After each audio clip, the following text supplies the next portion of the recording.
नमस्कार दोस्तों। आज हम बात करेंगे रैपिड प्रोटोटाइपिंग के बारे में। कोई भी डिज़ाइनर या रिसर्च एंड डेवलपमेंट ऑर्गेनाइजेशन अपना जब नया प्रोडक्ट तैयार करती है तो इसी टेक्निक से उसका पहला प्रोटोटाइप बनाया जाता है। इसमें रैपिड का मतलब होता है बहुत तेज़ी से, और प्रोटोटाइप यानी कोई सैंपल, डुप्लीकेट या फिज़िकल मॉडल तैयार करना। रैपिड प्रोटोटाइपिंग प्रोसेस में थ्री डायमेंशनल ऑब्जेक्ट को सेवरल टू डायमेंशनल सेक्शंस में बांट देते हैं ताकि उस 3D पार्ट को 2D टेक्निक से मैन्युफैक्चर कर सकें। आपके दिमाग में कोई भी शेप कितनी भी कम्प्लेक्स क्यों ना हो आ रही है तो उसे का आप प्रोटोटाइप तैयार कर सकते हो। इस टेक्निक से करना क्या होगा, बहुत ही आसान है। पहले स्टेप में एक ज्योमेट्रिक मॉडल तैयार किया जाता है सॉलिडवर्क्स, कैटिया और अन्य कई सॉफ्टवेयर में डिज़ाइनर के द्वारा। अगले स्टेप में उस ज्योमेट्रिकल मॉडल को STL फाइल यानी स्टीरियोलिथोग्राफी फाइल फॉर्मेट में सेव करते हैं और उसे स्लाइसर सॉफ्टवेयर के द्वारा नंबर ऑफ स्मॉल लेयर्स में बांट देते हैं। और आखिरी स्टेप में हम उस फाइल को रैपिड प्रोटोटाइपिंग मशीन में डालते हैं। मशीन अपना ऑपरेशन परफॉर्म करती है और कुछ ही समय में हमारा प्रोडक्ट तैयार हो जाता है। अब बात करते हैं रैपिड प्रोटोटाइपिंग टेक्निक्स की।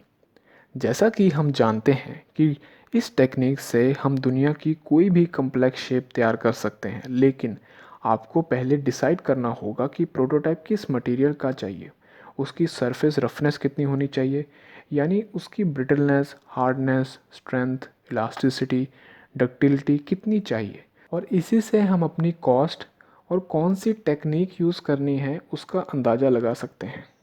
चलिए अब रैपिड प्रोटोटाइपिंग टेक्निक्स की बात करते हैं। पहले आती है स्टीरियोलिथोग्राफी।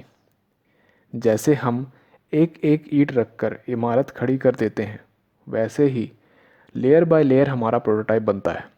इस टेक्निक में एक कंटेनर के अंदर फोटो क्यूरेबल रेजिन एक्राइलेट, यानी वो रेजिन जो लेज़र के कांटेक्ट में आते ही पॉलीमराइज होकर सॉलिड मॉलिक्यूल्स में कन्वर्ट हो जाए।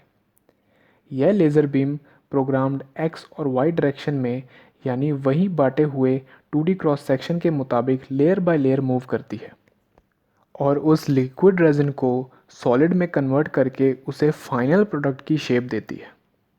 यह लेज़र लिक्विड की सरफेस में पड़ती है और एक सरफेस के सॉलिडिफाई होते ही फ्रेश लेयर लाने का काम एलिवेटर करता है, और यह प्रोसेस 3D मॉडल के तैयार होने तक चलता रहता है।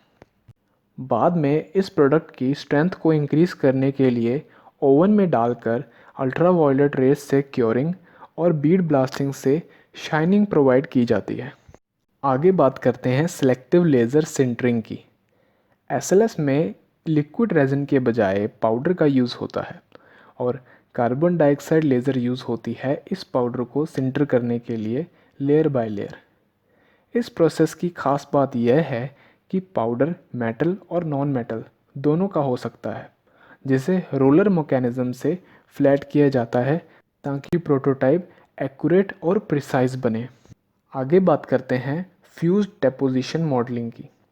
FDM में गर्म थर्मोप्लास्टिक फिलामेंट को एक्सट्रूजन हेड से फीड किया जाता है। यह XY प्रोग्राम डायरेक्शन में मूव करते करते गर्म प्लास्टिक को छोड़ता है और उसी क्रॉस सेक्शन के मुताबिक layer by layer her layer दूसरी लेयर से गर्म होने के कारण चिपक जाती है और प्रोटोटाइप तैयार होता है। अब आता है लैमिनेटेड ऑब्जेक्ट मैन्युफैक्चरिंग। LOM में पेपर, प्लास्टिक और मेटल की शीट्स को लेज़र से काटकर आपस में ग्लू से या वेल्डिंग से जोड़ा जाता है और हमारा प्रोटोटाइप तैयार होता है। 3D प्रिंटिंग को समझने से पहले फिर उसी प्रोसेस को दोहराते हैं कि STL फाइल को स्लाइसर सॉफ्टवेयर से सीरीज़ ऑफ थिन लेयर में कन्वर्ट करते हैं और G कोड फाइल तैयार होती है। यह G code file XY direction और लेयर की थिकनेस का प्रोग्राम होता है जो कि मशीन फॉलो करती है। 3D प्रिंटिंग में inkjet printing head G code programme follow करता है। इसमें बाइंडर और बाइंडिंग मटेरियल मिक्स होकर फाइनल प्रोटोटाइप बनाते हैं। अब बात करते हैं बैलिस्टिक पार्टिकल मैन्युफैक्चरिंग की। आपने बैलिस्टिक मिसाइल का नाम तो सुना ही होगा। बैलिस्टिक का मतलब होता है कि motion bye its own momentum और ग्रेविटी। BPM में एक पीजो ड्रिवन इंकजेट मैकेनिज्म गर्म मोल्टन मेटल शूट करता है प्रोग्राम्ड एक्स और वाई डायरेक्शन में। एक पर्टिकुलर थिन क्रॉस सेक्शन की लेयर बनती है और लेयर बाय लेयर हमें फाइनल प्रोडक्ट मिल जाता है। तो यह था सारा रैपिड प्रोटोटाइपिंग टेक्निक्स के बारे में। मैं आपको बता दूं कि आप इस टेक्निक को अलग अलग डोमेन्स में यूज़ कर सकते हो, जैसे इंजीनियरिंग में प्रोडक्ट्स की टेस्टिंग के लिए, मेडिकल में बोन स्ट्रक्चर आदि पैरालाइज्ड लोगों के लिए, एरोनॉटिक इंजीनियरिंग में और आर्टिस्ट के द्वारा यूज़ किया जाता है।